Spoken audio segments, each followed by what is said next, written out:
තරංගවල ගුණ.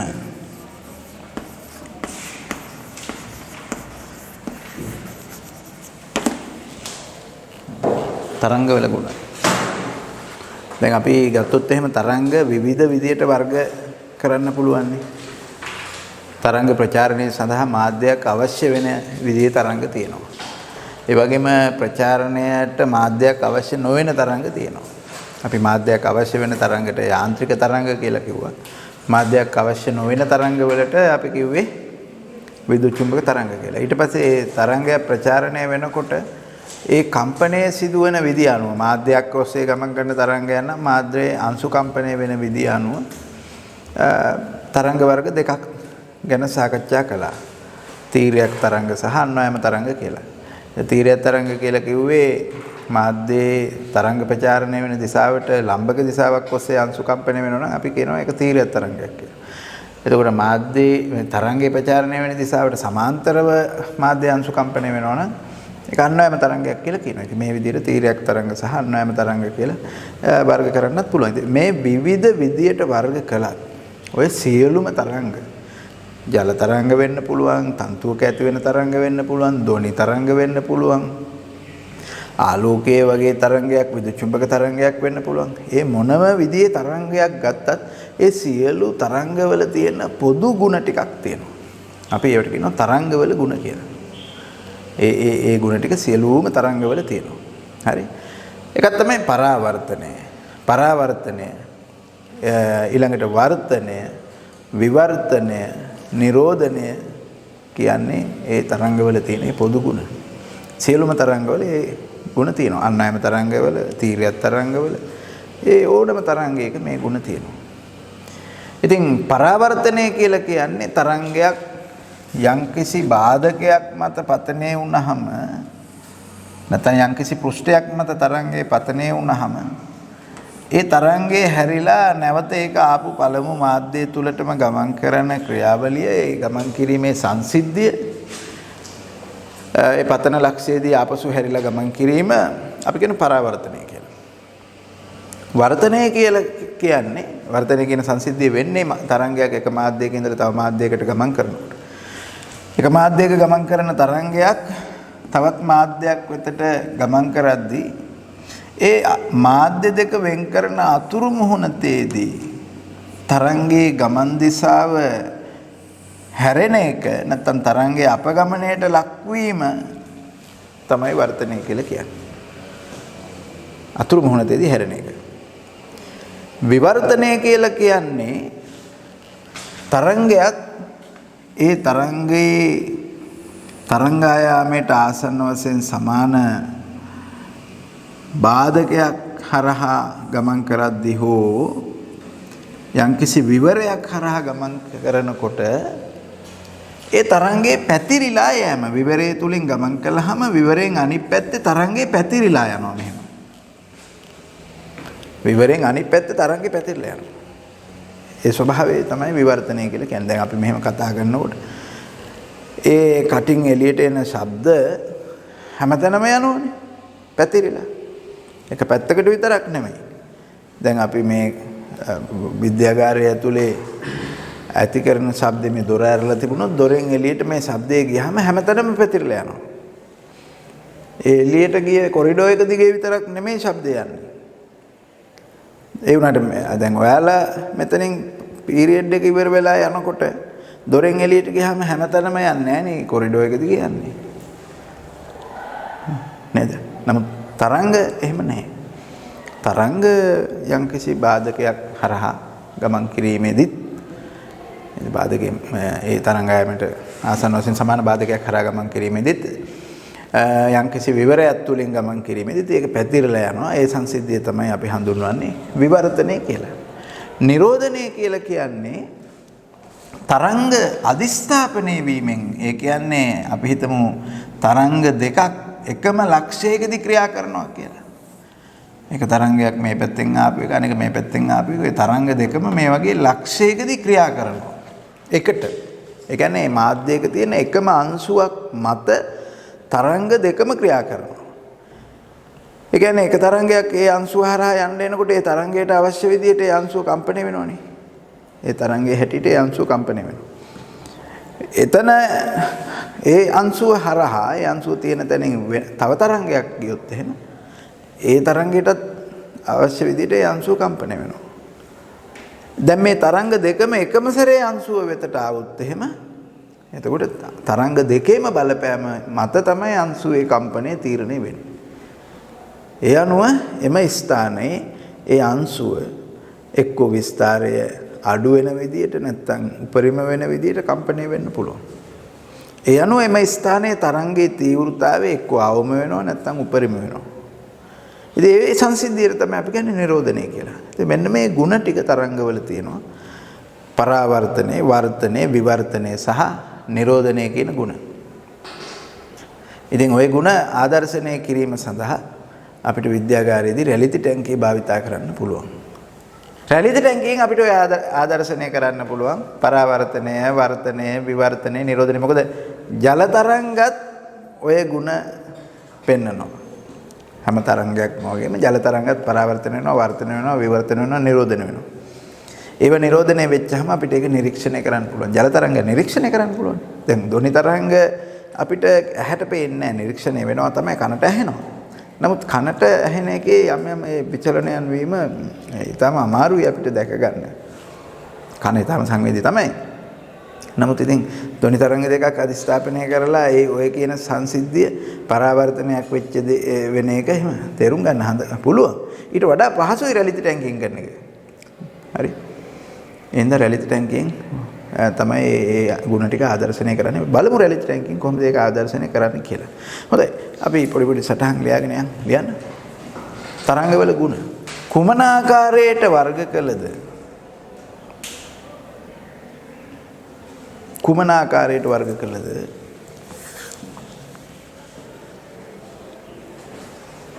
සියලුම තරංග දක්වන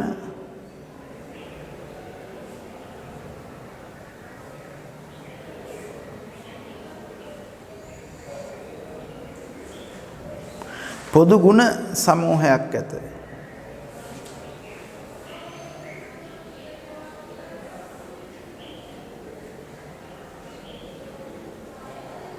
ඒවා හඳුන්වනු ලබන්නේ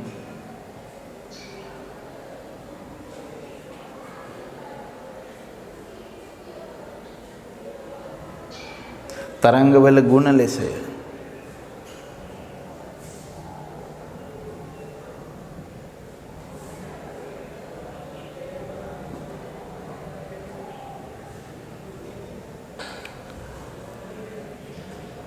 එම ගුණ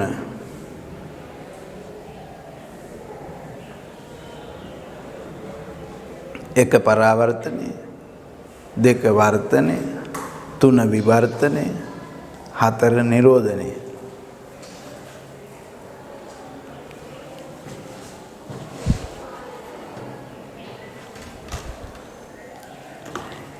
ලෙස දැක්විය හැකිය.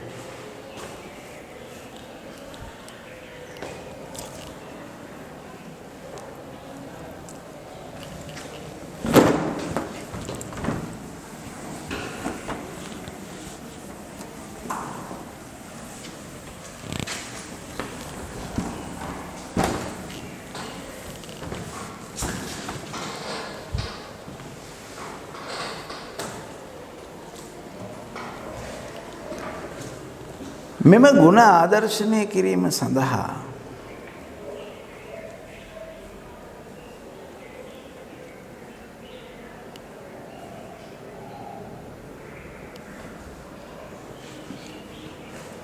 රැලිති ටැංකිය භාවිතා කරනු ලබයි.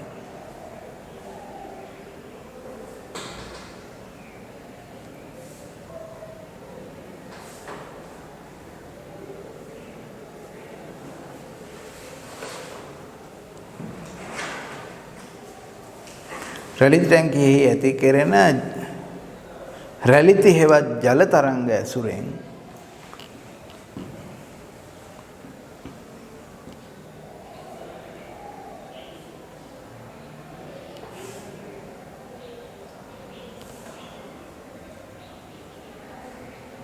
මෙම ගුණ ආදර්ශනය කළ හැකිය.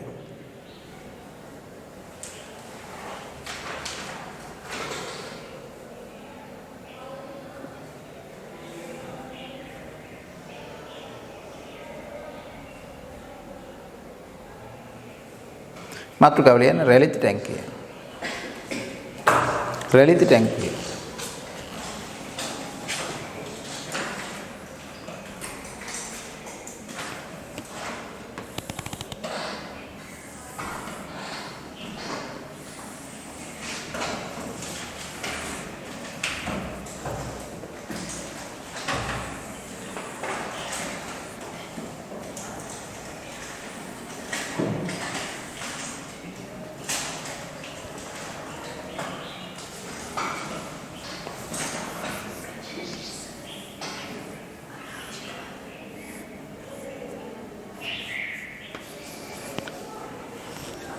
පහලින්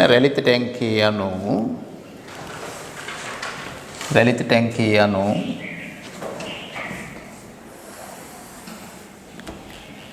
නොගැඹුරු ජල ද්‍රෝණිකාවකි.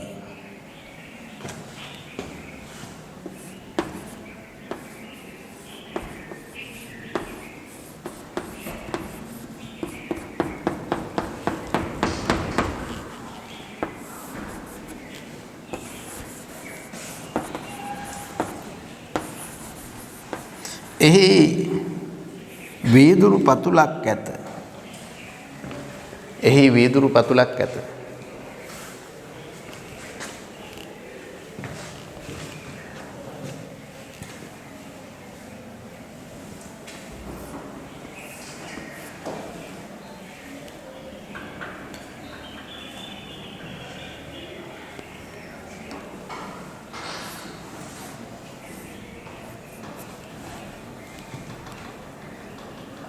රැලිත ටැංකියේ ජල පෘෂ්ඨයට ඉහළින් ඇති ආලෝක ප්‍රභවයක් මගින්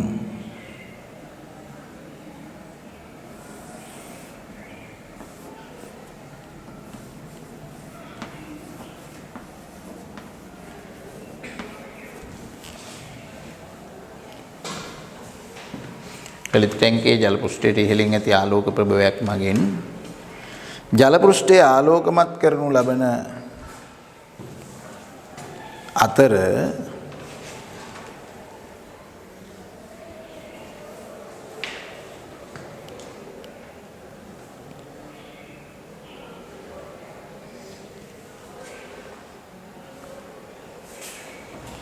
කම්පකයක් මගින් ජල පෘෂ්ඨයේ ඇති කෙරෙන රැලිති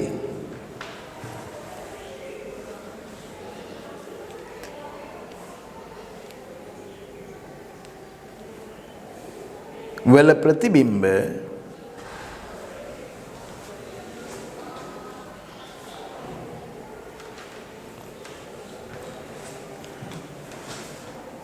එහි පතුලට පහලින් තබා ඇති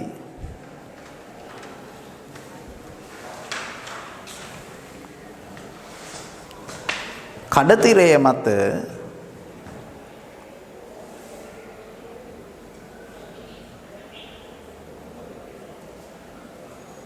නිරීක්ෂණය කළ හැකිය.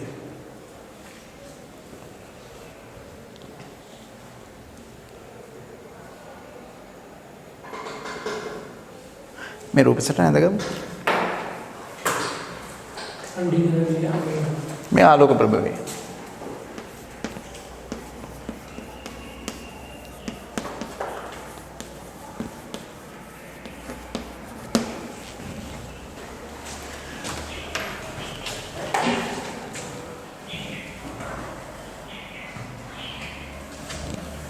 ජල පෘෂ්ඨයේ ඇතිවෙන ශීර්ෂයක් මතට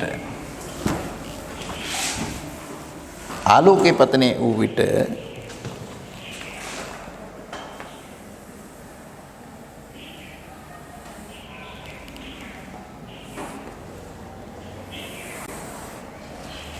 ජල පෘෂ්ඨයේ ඇතිවෙන ශීර්ෂයක් මතට ආලෝකයේ පතනය වූ විට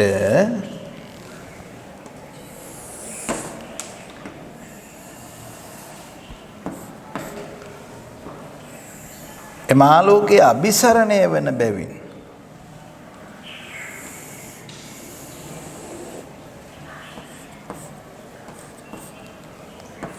අභිසරණය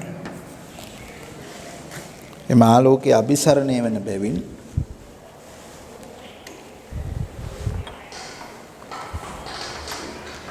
ශීර්ෂවලට අනුරූපව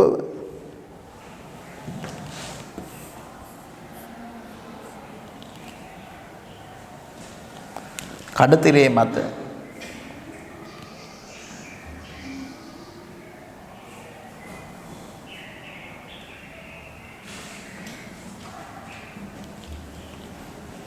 දීප්තිමත් වාටි ඇති වේ.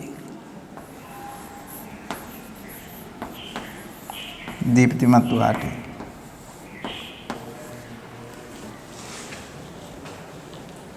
නිම්නයේ මතට නිම්නයක් මතට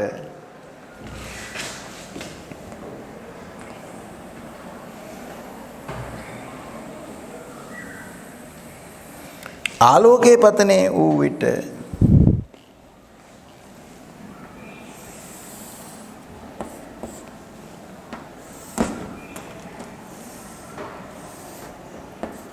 ආලෝකයේ අපසරණය වේ.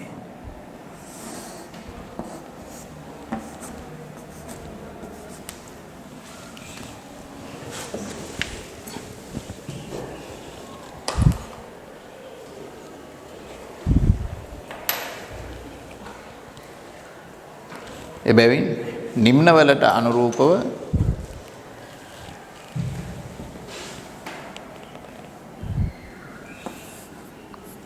කඩතිරේ මත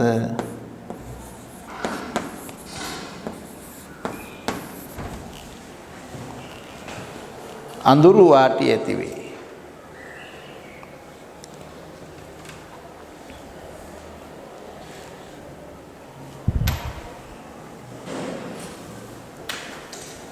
හරිනේ. රූපය ඇඳගන්න. ඔය දීප්තිමත් වාටිය ඇඳගත්තෙත් නැද්ද? මේ දෙක එකක් වන්නේ නැද්ද? ආ එහෙනම් දෙකම ඇඳගන්න. ජල පෘෂ්ඨයේ මත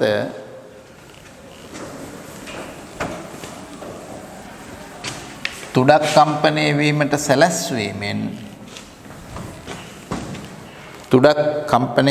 සැලැස්වීමෙන්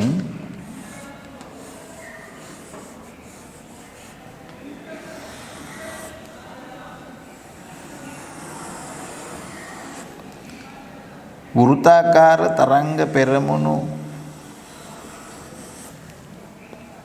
ඇති කරගත හැකිය.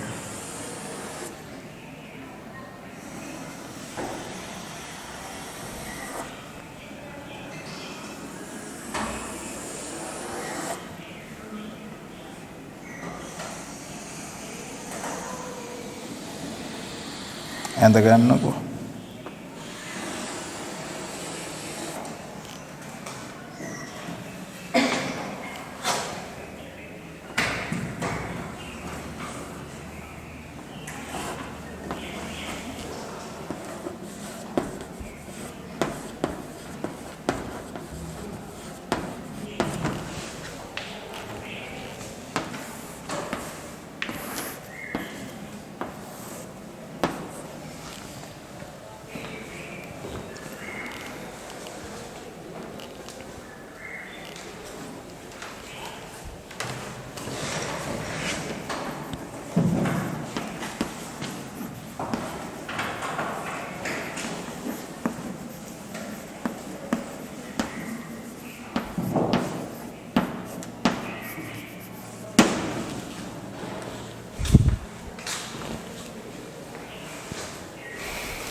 හරිනේ.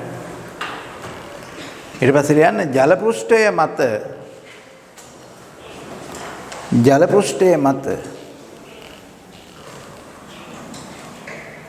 ඍජු ධාරයක් කම්පණය වීමට සැලැස්වීමෙන් ජල පෘෂ්ඨයේ මත ඍජු ධාරයක් කම්පණය වීමට සැලැස්වීමෙන් ඍජු තරංග පෙරමුණු ඇති කරගත හැකිය.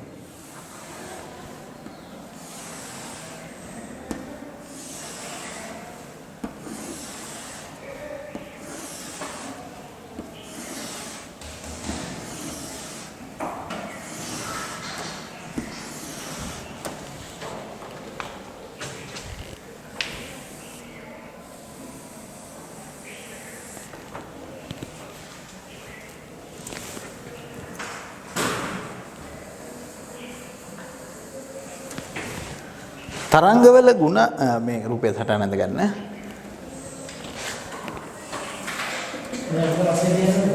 ඔව් ඇඳලා පස්සේ ලියන්න.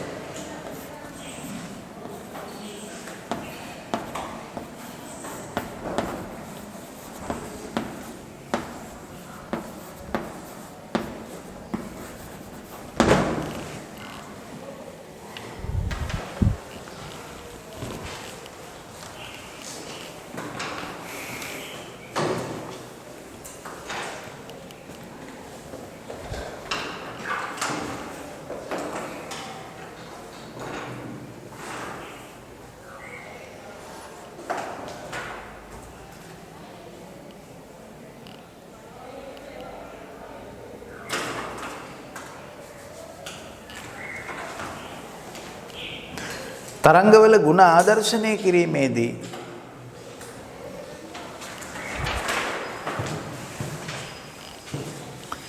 ಗುಣ ආදර්ශනය කිරීමේදී මෙම තරංග පෙරමුණු දෙවර්ගයේම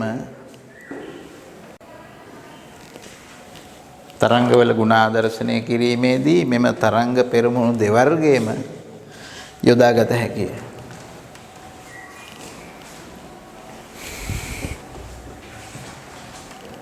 අපි ඉස්සෙල්ලාම ලියමු පරාවර්තනය.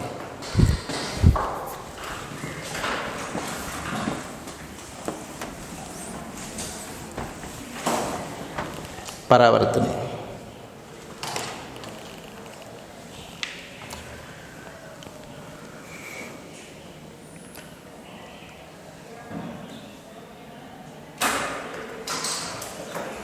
යම් මාධ්‍යයක ගමන් කරන තරංගයක්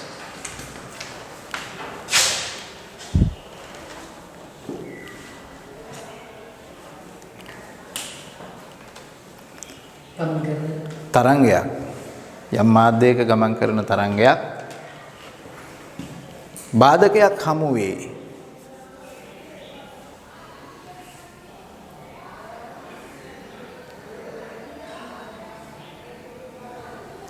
හැරි පළමු මාධ්‍යය තුලටම ගමන් කිරීම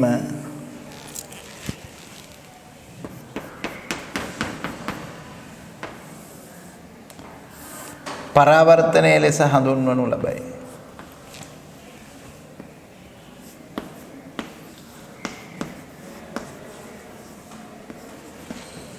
මේ වගේ මේ ඇඳගන්න.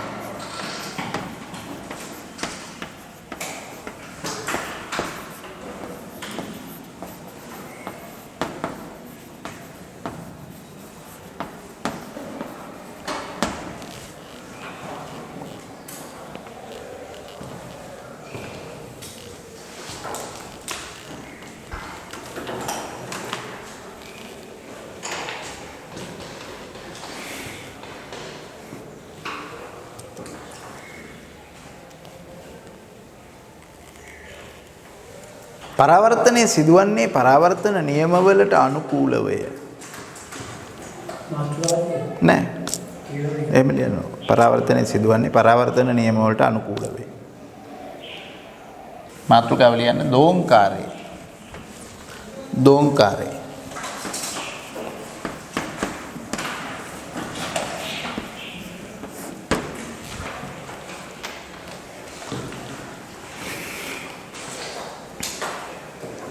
මේ දෝංකාරය කියලා කියන්නේ පරාවර්තනයේ ප්‍රතිඵලයක්. පරාවර්තනයේ කියන සංසිද්ධියේ ප්‍රතිඵලයක් තමයි දෝංකාරය කියලා කියන්නේ. දැන් තරංගයක් යම්කිසි තැනක ඇති කරන නාදයක් අපි තුමු ශබ්ද තරංගයක් ගිහින් බාධකයක පතනය වෙලා පරාවර්තනය වෙලා ආපුවාම අපිට ඒක දෙවෙනි වතාවටත් ඇහෙන්න පුළුවන්. එහෙම ඇහෙනවා නම් අපි කියනවා දෝංකාරයක් කියලා ඒක. හැබැයි ඒක දෙවෙනි වතාවට ඇහෙනවද කියන එක තීරණය වෙන්නේ ඒ පරාවර්තනයේ වෙලා එන ශබ්දය අවශ්‍ය තරම් කාල ප්‍රමාදයකට පස්සේ ඕන දෙවෙනි සැරේට කනට එන්න. එහෙම වුණොත් තමයි දෙවෙනි වතාවට ඇහෙන්නේ. මොකද කනට එක ශබ්දයක් අහලා තප්පරයකින් 10න් එකක කාලයක්වත් කාල ප්‍රමාදයක් ඕන තවත් ශබ්දයක් වෙන් කරලා හඳුන ගන්න. එතකොට අර මුලින් ඇහිච්ච ශබ්දය දැන් අපි ඇති කරපු නාදය දැන් මෙතන ඉඳලා මම නාදයක් ඇති කරනවා නම් ඒ නාදය මට ඒ වෙලෙම ඇහෙනවා. ඊළඟට ඒ නාදය නැත්නම් ඒ ශබ්ද තරංගයේ ගිහිල්ලා බාධකයක් හමුවේ පරාවර්තනය වෙලා දෙවෙනි වතාවටත් මගේ කනට ආවොත් හැබැයි ඒ කනට එන්නේ තප්පරයකින් 10න් එකක කාලයක් ගත වෙන්න කලින් නම් මට අර පළවෙනි ශබ්දෙත් එක්ක වෙන් කරලා දෙවෙනි එක අඳුන ගන්න බෑ දෝංකාරයක් හැටියට.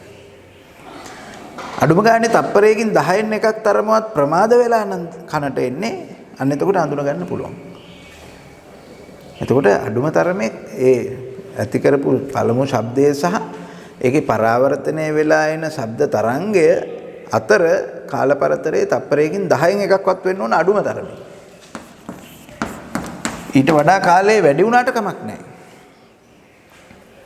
එතකොට එහෙම දෝංකාරයක් ඇහෙන්න තප්පරයකින් 10න් එකක ප්‍රමාදයක් වෙන්න නම් පරාවර්තනය වෙලා එන එක ඒ තරම් දුරකින් බාධකේ තියෙන්න ඕන. බාධකේ බොහොම ළඟම නම් තියෙන්නේ අපිට එවැනි බාධකයකින් පරාවර්තනය වෙලා දෝංකාරය අහගන්න බෑ. දැන් මේ බිත්තිය ගොඩක් ළඟින් තියෙන ඒ නිසා මෙතන ඉඳලා ඇති කරන ශබ්දය බිත්තියේ පරාවර්තනය වෙලා අපහු එනවා. පරාවර්තනය කියන සංසිද්ධිය වෙනවා. නමුත් අපිට ඒක දෝංකාරයක් හැටියට ඇහෙන්නේ. හැබැයි ගොඩක් ඒකට අවශ්‍ය තරම් දුරකින් තිබුණොත් අපිට දෝංකාරයක් හැටියට ඒක ඇහෙනවා. ඒතර මේ දෝංකාරය කියලා කියන්නේ පරාවර්තනයෙන් පස්සේ යම්කිසි ශබ්දයක් දෙවන තුන්වෙනි වතාවට ශ්‍රවණය වෙනවා නම් අපි ඒක දෝංකාරයක් කියලා කියනවා. හැබැයි දෙවෙනි තුන්වෙනි වතාවට ශ්‍රවණය වීම සඳහා අඩුම තරමේ තප්පරයකින් 10න් එකකවත් කාල ප්‍රමාදයක් තියෙන්න ඕන. ඊට වඩා වැඩි වුණාට කමක් නැහැ. එහෙම වෙන්න නම් අවශ්‍ය තරම් දුරකින් බාධකේ තියෙනවා. දැන් එහෙම තියෙනකොට ඒ ඇහෙන දෙවෙනි තුන්වෙනි වතාවට ඒ ශබ්දෙම පරාවර්තනයෙන් ඇහෙන එක තමයි අපි දෝංකාරය කියලා කියන්නේ. පැහැදිලිද? ඒතර අපි හිතමුකෝ වාතය තුල ධ්වනි ප්‍රවේගය තප්පරයට මේට 340යි කියලා. යම්කිසි පුජ්‍යලයක් මේ බිත්තියක් ඉදිරි පිට ඉඳගෙන යම්කිසි නාදයක් නිකුත් කරනවා. හරි. එතකොට මෙයා මේ නිකුත් කරන නාදය ගිහින් බිත්තිය මත පතනය වෙනවා. පතනය වෙලා ඒ මගින් පරාවර්තනය වෙලා අපහු මෙයාට එනවනේ. එතකොට මෙයාගේ ඉඳලා බිත්තියට තියෙන දුර d නම් එතකොට මේ ධ්වනි තරංගය නැත්නම් මේ ශබ්ද තරංගයේ බිත්තිය වෙතට ගමන් කරනකොට ගමන් කරන දුර සිම්පල් d බිත්තියෙන් පරාවර්තනය වෙලා අපහු සැරයක් මෙයාගේ කනට එනකොට ආපස්සට එන දුරත් සිම්පල් d. එයනු මේ තරංගයේ ගමන් කරන මුළු දුර 2යි d. එතකොට 2යි d දුරක් ගමන් කරද්දී දෝංකාරය ඇහෙන්න නම් කොච්චර කාල ප්‍රමාදයක් වෙන්න ඕනද ඒක කනට එද්දි? තප්පරයකින් 10න් එකක් කාලයක් ගත වෙන්න ඕන ගිහිල්ලා එන්න. ගිහිල්ලා එන්න තප්පරයකින් 10න් එකක කාලයක් අඩුම තරමේ ගත වෙනවා නම් ඊට වඩා වැඩි වුණාට කමක් නැහැ. අඩුම තරමේ ගත වෙනවා නම් තමයි දෝංකාරය ඇහෙන්නේ. ඒ නිසා අපිට මේ තරංගයේ චලිතයට S = ut කියලා ලියන්න පුළුවන්. තරංගය ගමන් කරන්නේ 340ක ප්‍රවේගයෙන් ගිහින් එන දුර 2යිD 340 ගුණ කිරීම අඩුම තරමේ තප්පරයකින් 10න් එකක් ප්‍රමාද වෙනවා නම් ගත වෙන කාලය තප්පරයෙන් 10න් එකයි. එහෙම වුණොත් එහෙම බිඳුව බිඳුව කැපෙනවා 2යි d = 34යි d = 17යි මීටර කියලා එනවා. ඒ කියන්නේ දෝංකාරයක් ශ්‍රවණය වීම සඳහා අඩුම තරමේ බාධකය ඒ පුජ්‍යලයාගේ ඉඳලා ශබ්දය ඇති කරන තැන ඉන්න පුජ්‍යලයාගේ ඉඳලා මීටර 17ක්වත් ඉදිරියෙන් තියෙන්න ඕන. ඒ බාධකේ ඊට වඩා ඈතින් තිබුණොත් කොහොමද දෝංකාරය ඇහෙනවා? ඇහෙන්න පුළුවන්. හැබැයි ඒකට නම් තීව්‍ර ශබ්දයක් නිකුත් කරන්න ඕන. මොකද දුර්වල ශබ්දයක් නිකුත් කළොත් එහෙම ඒක බාධකයට ගිහිල්ලා ආපහු එනකොට අහන්න දෙයක් ඉතුරු වෙලා නැහැ. මොකද ශක්තිය හානි වෙලා පරිමන්දනය වෙලා තරංගත් පරිමන්දනය වෙනවනේ.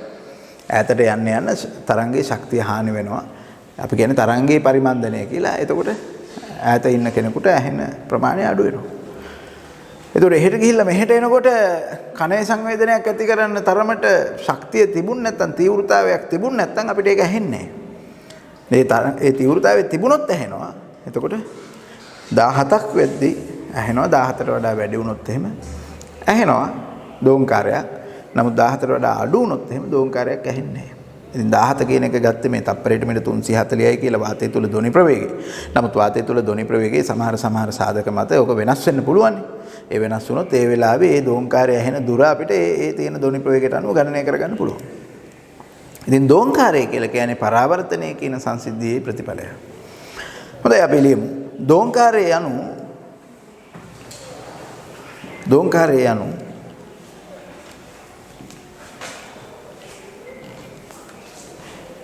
පරාවර්තන සංසිද්ධියේ ප්‍රතිඵලයකි.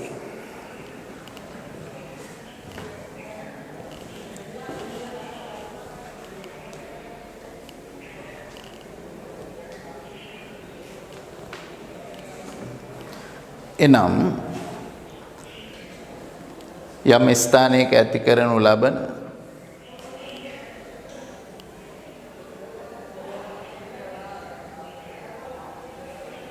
තීව්‍ර නාදයක්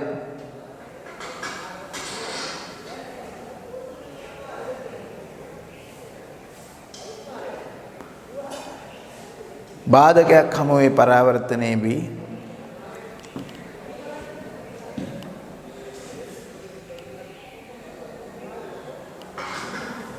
දෙවන තුන්වන වතාවට ශ්‍රවණය වීම බාධකයක් හමුවේ පරාවර්තනයේ වී දෙවන තුන්වන වතාවට ශ්‍රවණය වීම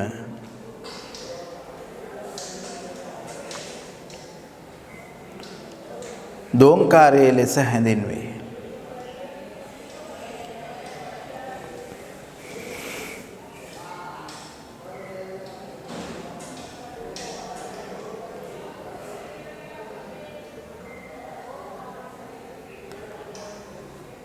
එසේ දෙවන වතාවට ශ්‍රවණය වීම සඳහා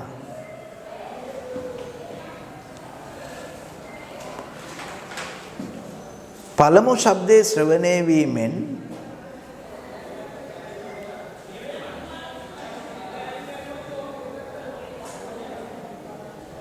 අඩුම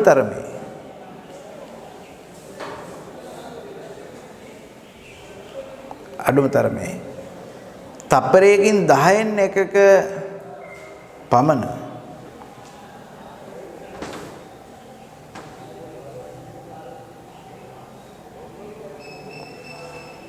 කාලයකටවත් පසුව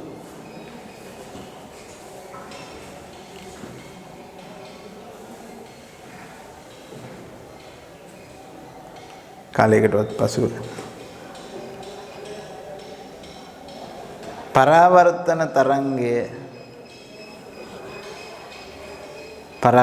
තරංගය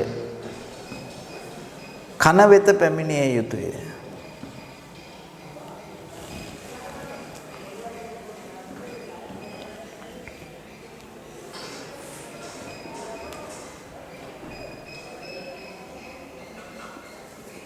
හරි.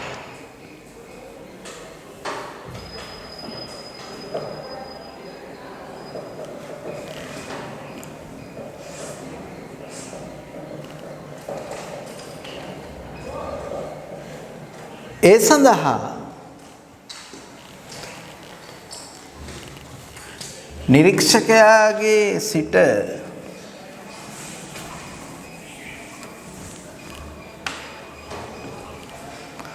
බාධකයට පැවතිය යුතු අවම දුර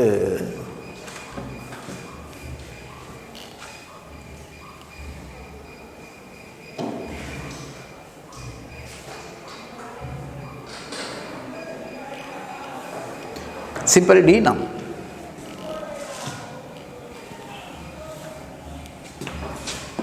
මේ රූපය ඇඳලා ලියාගන්න.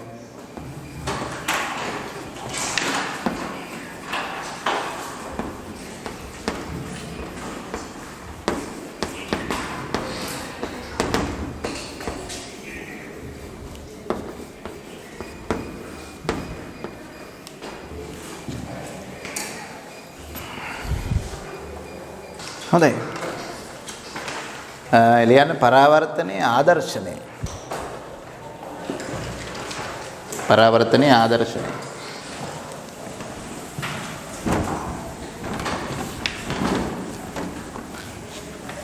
රැලිති ටැංකිය ඇසුරෙන්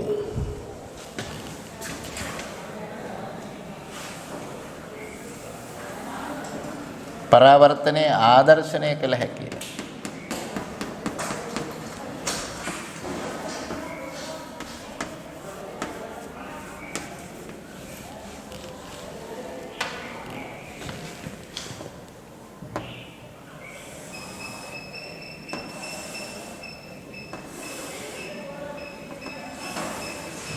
ඒ සඳහා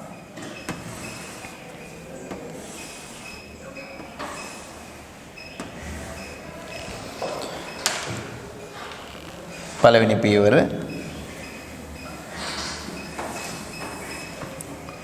වානේ මීටර කෝදුවක් වැනි ඍජු ධාරයක්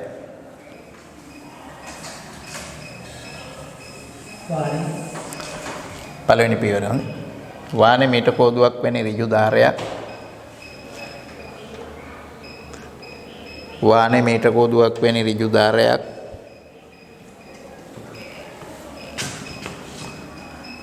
රැලිති ටැංකියේ ජල පෘෂ්ඨයේ මත තබා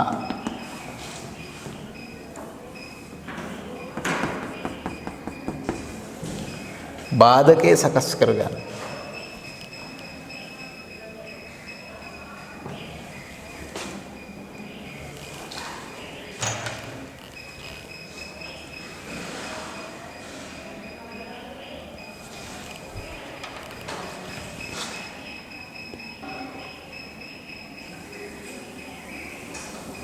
දෙවෙනි පියවර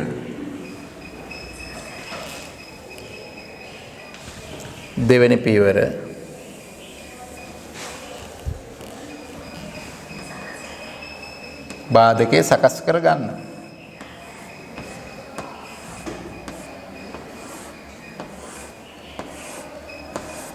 දෙවෙනි පියවර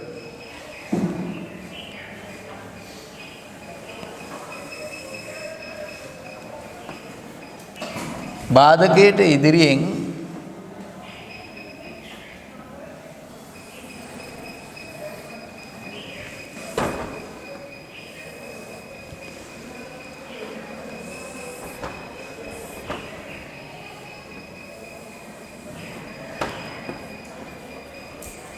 ඍජු තරංග පෙරමුණු ඇති කර ඍජු තරංග පෙරමුණු ඇති කරන්න.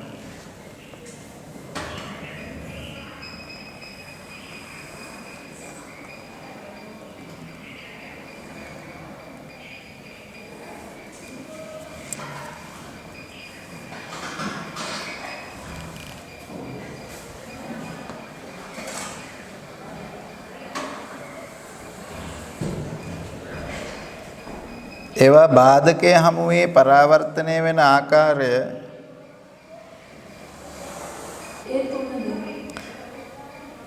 ඔව්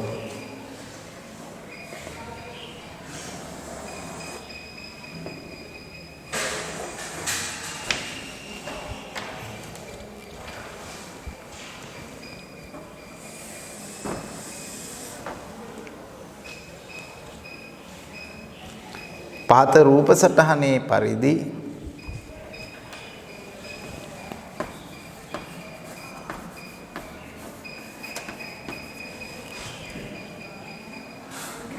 කඩතිරේ මත නිරීක්ෂණය කරන්න.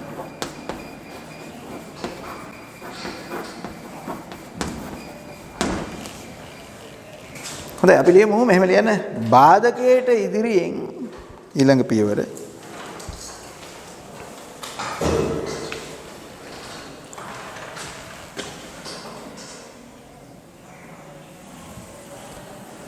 බාධකයට ඉදිරියෙන්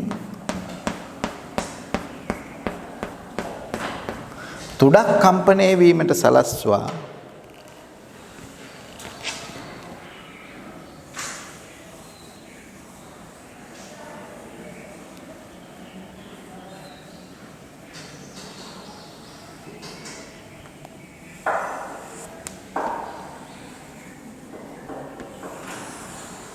වෘත්තාකාර තරංග පෙරමුණු ඇති කරන්න.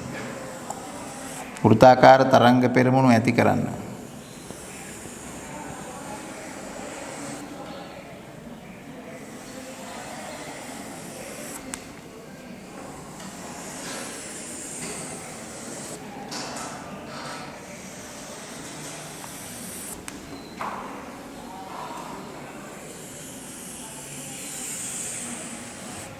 බාධකයේ හමුවේ ඊළඟ පියවර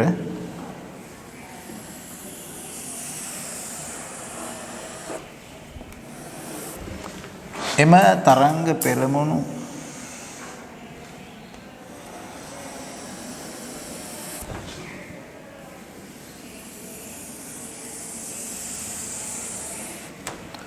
පරාවර්තනය වී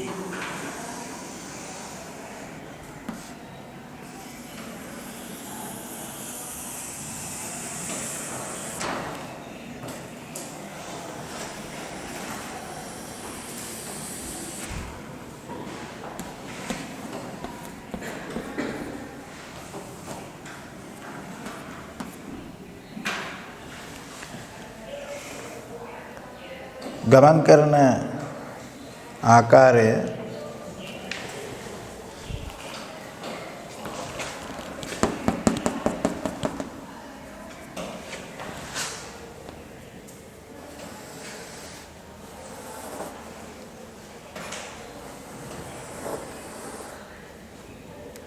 කඩතිරේ මත නිරීක්ෂණය කරන්න.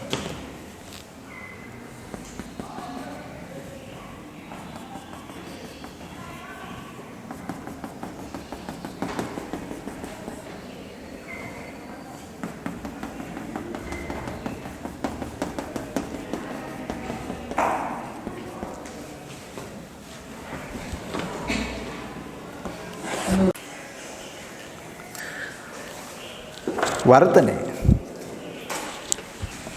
යම්කිසි මාධ්‍යයක ගමන් කරන තරංගයක් තවත් මාධ්‍යයකට ඇතුළු වෙනකොට ඒ මාධ්‍ය දෙක වෙන් කරන අතුරු මුහුණතේදී තරංගයේ ගමන් දිශාව අපගමනයට ලක්වීම තමයි වර්තනය කියලා කියන්නේ. දැන් මේක එහෙම වෙන්න හේතුව තරංගයේ ප්‍රවේගය වෙනස් වීම. මාධ්‍යයකදී යම්කිසි ප්‍රවේගයක් තියෙනවා. තරංගයට වෙනත් මාධ්‍යයකදී තියෙන ප්‍රවේගය වෙනස් වෙනවා. විවිධ මාධ්‍යවලදී විවිධ ප්‍රවේග තමයි තරංග වලට තියෙන්නේ. ඒ නිසා මාධ්‍ය දෙක වෙන් කරන අතුරු මුහුණත හරහා තරංගයේ ගමන් කරනවා සමගම තරංගයේ ප්‍රවේගය වෙනස් වෙනවා. ඒ ප්‍රවේගය වෙනස් වෙනවත් එක්කම තරංගයේ ගමන් දිශාවත් වෙනස් වෙනවා. ඔය සංසිද්ධිය තමයි අපි කියන්නේ වර්තනය කියලා. හරි. එතකොට අපි ලියන්න.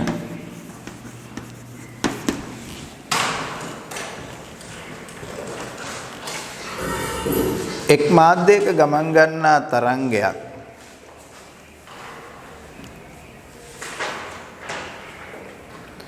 වෙනත් මාධ්‍යයකට ඇතුළු වීමේදී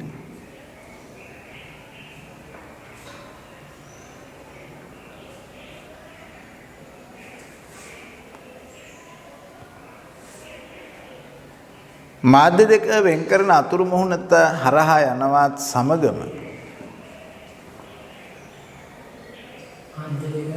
වෙන් කරන අතුරු මුහුණත හරහා යනවත් සමගම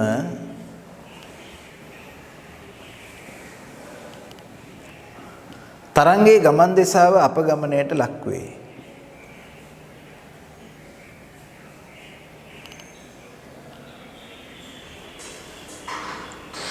මෙම සංසිද්ධිය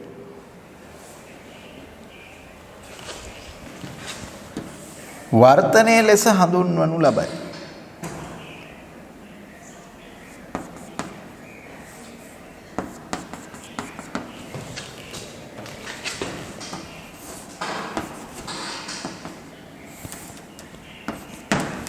මේ වගේ මේ පළවෙනි මාධ්‍ය මේ දෙවෙනි මාධ්‍ය ඇඳ ගන්නකො මේ තියෙන අතුරු මුහුණත ඒ අතුරු මුහුණත හරහා යනවත් සමගම මෙහෙම ගමන් දිශාව මෙහෙ යන්න තිබිච්ච එක මෙහෙම හැරෙනවා. දැන් ඔය සංසිද්ධියට තමයි අපි කියන්නේ වර්තනය කියලා. අදගන්න. වර්තනයේ සිදුවන්නේ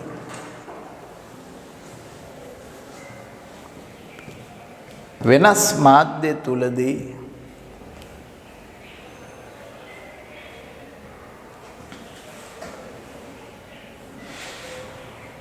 තරංගයේ ප්‍රවේගය වෙනස් වෙන බැවිනි. වර්තනය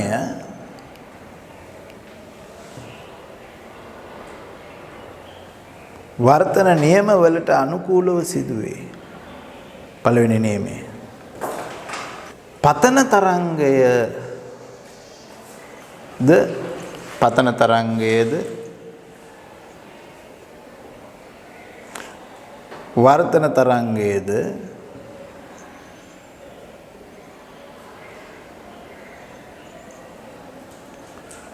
පතන ලක්ෂයේදී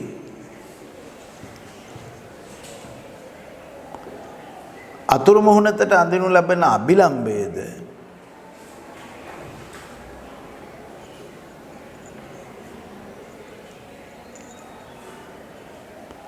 එකම තලයක පිහිටයි. දෙක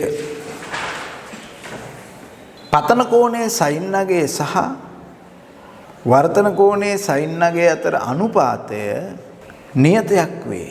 පතන කෝණයේ සයින් නගයේ සහ වර්තන කෝණයේ සයින් නගයේ අතර අනුපාතය නියතයක් වේ. මෙම නියතය පළමු මාධ්‍යයට සාපේක්ෂව දෙවන මාධ්‍යයේ වර්තනාංකයේ ලෙස හඳුන්වනු ලබයි. එය සිම්පල් n ලෙස ගත් විට මේ බලන්නකො මේ කෝණය I මේ කෝණය R රූප සටහනේ ලකුණු කරගන්න. අපිට ලියන්න පුළුවන් sin I බෙදීම sin R sin I බෙදීම sin R සමානයි නියතේ.